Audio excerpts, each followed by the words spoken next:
Hi there, beautiful soul. Thank you for tuning in to my YouTube channel.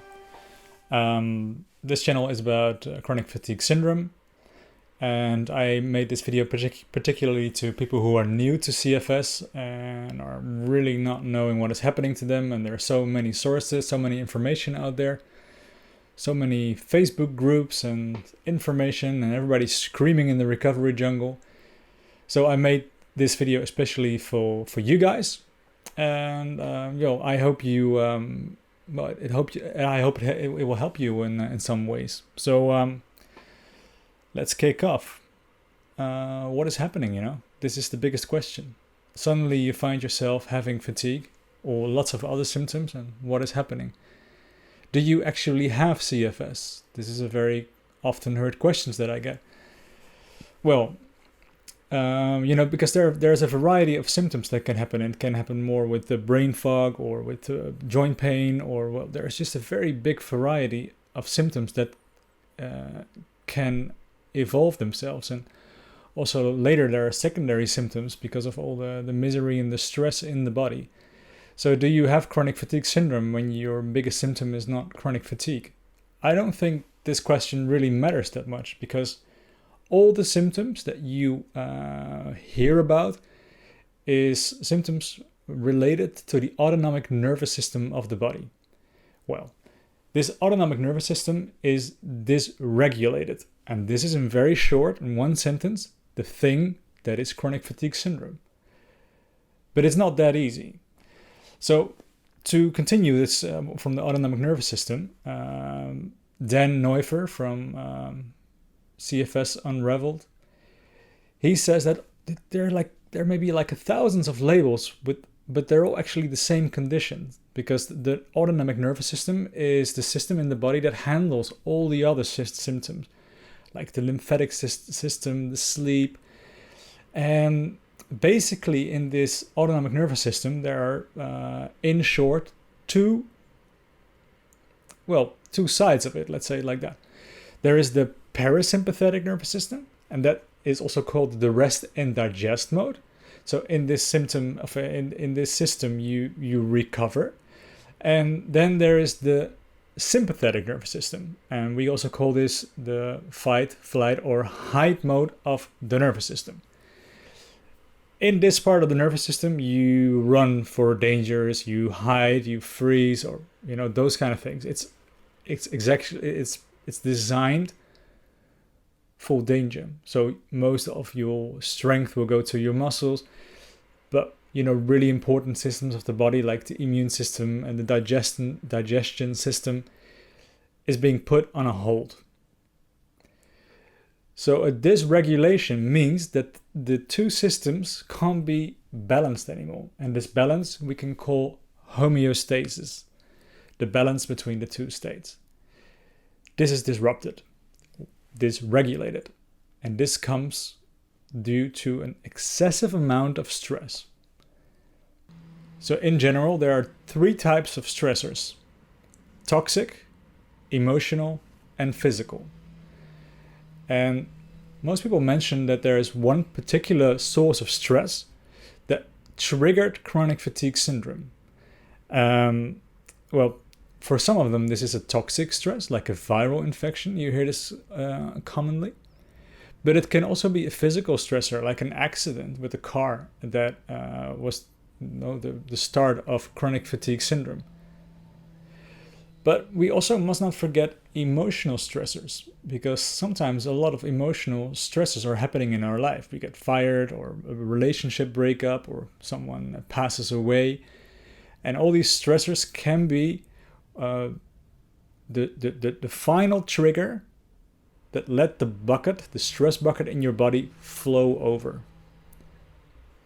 So at this point, when you, for example, get chronic fatigue syndrome after a viral infection, you might go on the path to look for what kind of virus it was, and to sort of do lots of cleanses to deal with this viral infection. And this path is often not very successful. Sometimes you would see ups and sometimes you would see downs. But in general, the personality types of people with chronic fatigue syndrome are the cause of the stress bucket in the body completely full. Sometimes when I speak with people with chronic fatigue syndrome, it feels like I'm talking to a previous version of myself. And they still have lots of blind spots because they do not see what they're actually doing. They're so addicted to stress and stress hormones that they don't really remember anything else anymore. And apart from that, their behavior is being considered normal nowadays. Dr. Joe Dispenza, he said that from the average person in the Western society spends 70% of its time in the so-called fight or flight mode of the nervous system.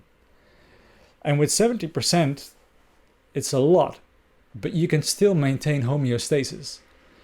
But what if, like, this final stressor that comes in and you suddenly move to 80 or 90% of your time in the stress mode? And that is the cause of the final dysregulation. But in order to make sure we can get back to homeostasis, we need to work on stress on every level of our lives. So if we then look at, for example, emotional stress, because emotional stress plays a big part in almost everyone's life, then emotional stress has an important role in maintaining or developing chronic fatigue syndrome.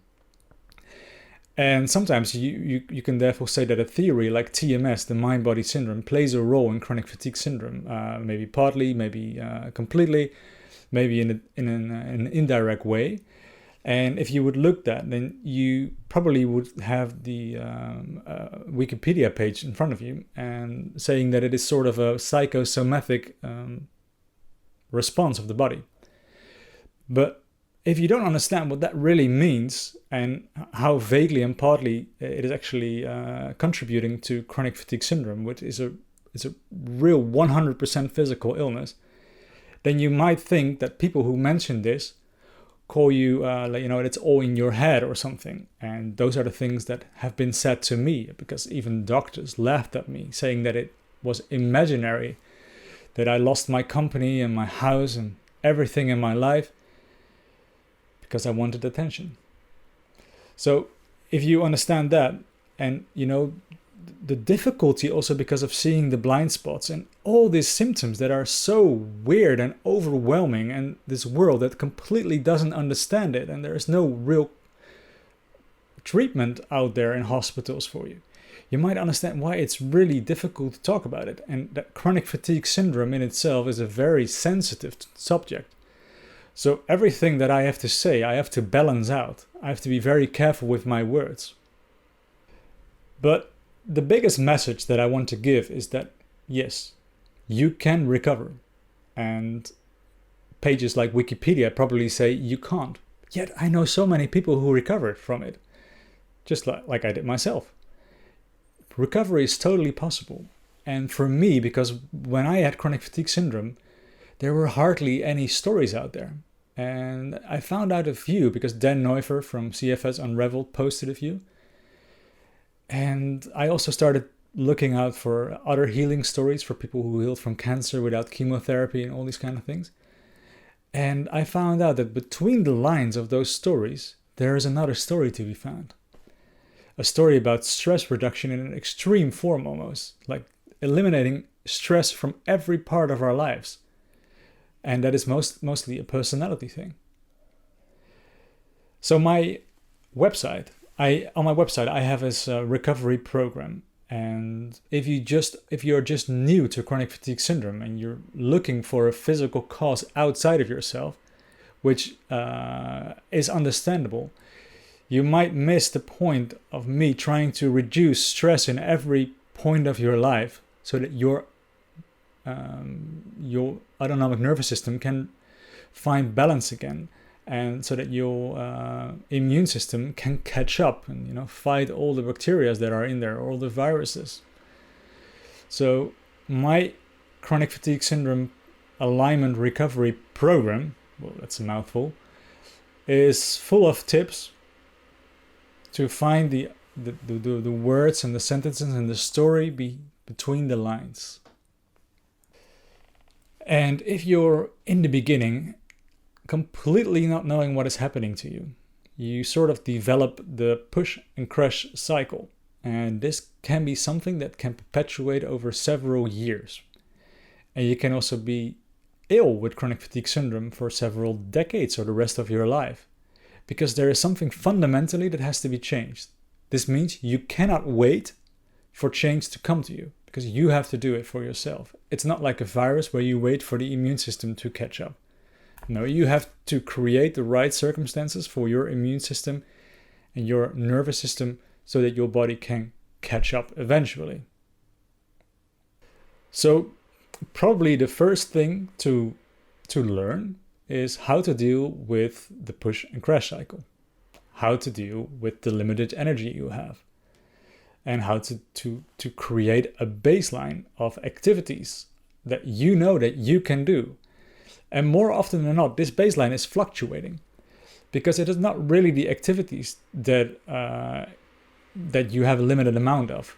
It is the stress that it gives you. You have a limited amount of stress adaptability, and it's very low. So it's not just working on the baseline, making sure you can spend so much energy every day. It is about spending so much stress a day. Chronic fatigue syndrome, ME/CFS, autonomic nervous system dysregulation, is a physical illness.